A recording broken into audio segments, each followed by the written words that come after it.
Hello, bienvenue dans cette nouvelle vidéo. Alors, je vais vous partager ce qui est là.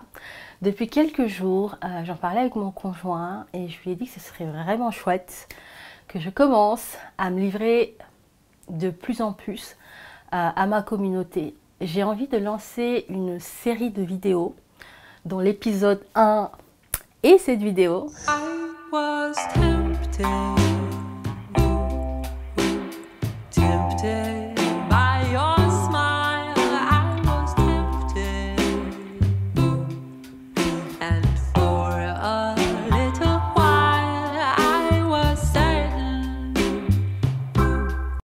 Je vais vous parler de moi, vous parler de mon parcours, de mon histoire, de mon cheminement personnel, de ces 15 dernières années, pour que vous en sachiez plus sur moi, parce que je pense que c'est important. Surtout que de nature, je suis quelqu'un d'assez pudique. Je ne parle pas beaucoup de moi, même sur les réseaux sociaux. Donc, et je sais que mon assistante qui travaille avec moi depuis 4 ans, des fois elle me dit « Mam, ce serait tellement chouette que tu racontes ton histoire parce que elle trouve que c'est inspirant. » Et elle me dit « Mais tu sais, ta communauté sait que tu souffres de vaginisme, les femmes et les personnes qui te suivent savent que tu souffres de vaginisme, mais ne connaissent pas ton histoire en fait. Donc ce serait bien que tu commences à parler plus de toi. » Donc j'ai eu l'idée de lancer une série d'épisodes. Je ne sais pas jusque quel épisode ça ira, mais en tout cas c'est l'épisode 1 où je vais raconter un petit peu mon parcours. Donc je vais commencer cet épisode en me présentant tout simplement. Donc je suis Mam. Je suis française d'origine sénégalaise, donc je suis née au Sénégal et je suis arrivée en France en 2006 après mon bac. Donc j'ai grandi, je suis née et j'ai grandi au Sénégal. Il y a beaucoup de personnes qui me rencontrent aujourd'hui qui pensent que je suis née en France. Absolument pas. Donc ce mythe, il est cassé, si c'en était un.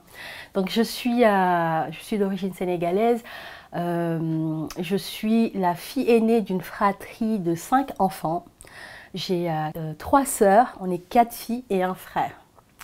Voilà pour te donner le contexte. Mes frères et sœurs, la plupart sont en France. J'ai 2 sœurs qui vivent au Sénégal. L'une, elle fait des allers-retours entre le Sénégal et la France. Et d'ailleurs, moi-même, je vais régulièrement au Sénégal. Donc j'ai quand même toujours un pied dans les 2 pays. Et c'est vrai que c'est 2 pays que j'adore. Je peux pas vivre dans l'un sans l'autre et donc j'ai vraiment besoin des 2. Quoi vous dire d'autre? J'ai grandi dans une famille plutôt normale. Alors j'ai pas eu une enfance extrêmement heureuse avec tout ce qu'on peut imaginer d'une enfance heureuse, mais je n'ai pas non plus eu une enfance très malheureuse ou difficile. Je dirais que ça a été entre les deux.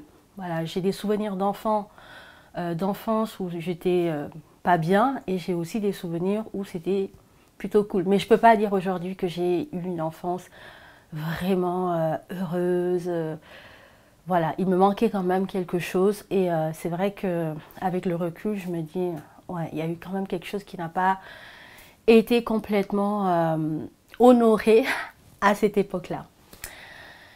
J'étais une enfant pleine d'amour et je sais que j'attendais beaucoup de manifestations d'amour, d'expression d'amour de la part de mes parents et c'était pas forcément ce que j'ai reçu.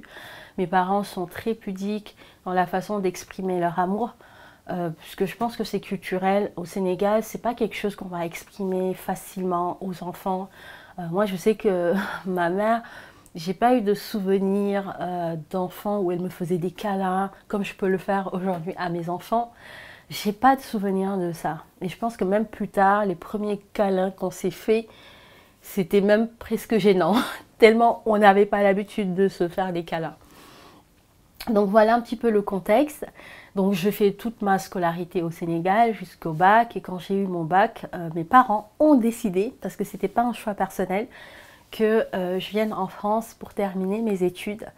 Et donc j'arrive à Tarbes, pour faire un DUT en gestion des entreprises et des administrations dans l'UT de Tarbes. Et très vite, je fais ma première année de DUT et après, je décide d'aller à Toulouse parce que plus grande ville et puis j'avais envie de changement. Et donc j'arrive à Toulouse et nouvelle ville, nouvelle découverte, un autre cercle d'amis et surtout une formation que j'aimais bien à l'époque.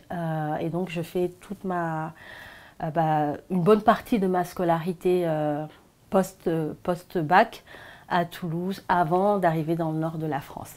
Donc voilà un petit peu mes débuts. Donc évidemment quand je suis arrivée en France, évidemment, je dis évidemment mais parce que je pense que c'est peut-être le cas pour beaucoup de personnes, en tout cas pour moi ça l'a été, c'est que j'ai eu un choc culturel. Parce qu'il faut vraiment imaginer le contexte. Donc j'ai vécu toute ma vie au Sénégal avec toute la culture, toutes les réalités, tout le vécu. Et d'un coup, de façon très brusque, j'arrive en France avec une nouvelle culture, des nouvelles habitudes. Donc c'était un peu difficile pour moi, mais je pense que j'ai su assez rapidement m'adapter. Et surtout ce que j'ai aimé en France, moi, c'était la liberté que j'avais gagnée. Voilà, je me suis retrouvée à habiter toute seule. J'avais moins la présence de ma mère. Elle était, du coup, comme on ne vivait plus ensemble, je sentais moins sa présence parce que j'ai une maman qui a été longtemps intrusive. Elle l'est beaucoup moins maintenant. Mais c'est vrai que ça m'avait fait vraiment beaucoup de bien de me retrouver seule, indépendante. Voilà, je pense que pour ce premier épisode, je vais m'arrêter là. Je vais vous raconter la suite dans un prochain épisode. Donc déjà là, ça vous permet de voir un petit peu dans quel contexte j'ai grandi. Avec des parents qui, je pense, ont fait de leur mieux, même s'ils n'avaient pas tous les outils pour m'apporter, je pense, tout ce dont j'avais besoin à cette époque. Je ne vous ai pas dit ce que font mes parents. Donc moi, mon père, il est fonctionnaire, il est professeur d'université en physique de l'atmosphère. Donc c'est quelqu'un qui adore la science. Et ma mère, elle est femme d'affaires. Et donc j'ai grandi entre deux parents fonctionnaires et femmes d'affaires. Et du coup, les deux m'ont apporté énormément de choses. Et donc je leur dois beaucoup.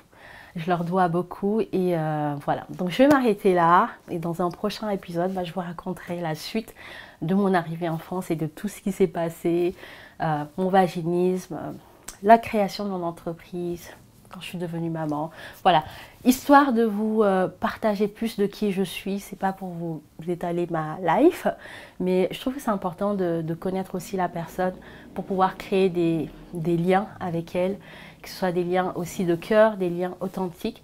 Et alors, c'est aussi une nouvelle expérience pour moi parce que, comme je vous ai dit, c'est pas quelque chose que j'avais l'habitude de faire. Je m'étale jamais sur ma vie, sur les réseaux sociaux, mais voilà, c'est quelque chose qui se présente à moi et j'ai envie de le faire sincèrement. J'espère que cette vidéo t'a plu. Dis-moi dans les commentaires qu'est-ce qui t'a parlé, qu'est-ce qui t'a marqué dans mon histoire. Est-ce que tu t'es reconnu dans certains points? Et puis, mets-moi un like pour m'encourager dans cette série de vidéos où je vais te parler plus de moi et te révéler davantage mon parcours et mon cheminement. Je te souhaite une belle journée ou une bonne soirée en fonction de quand tu regardes cette vidéo. Et je te dis à bientôt dans une prochaine vidéo. Ciao!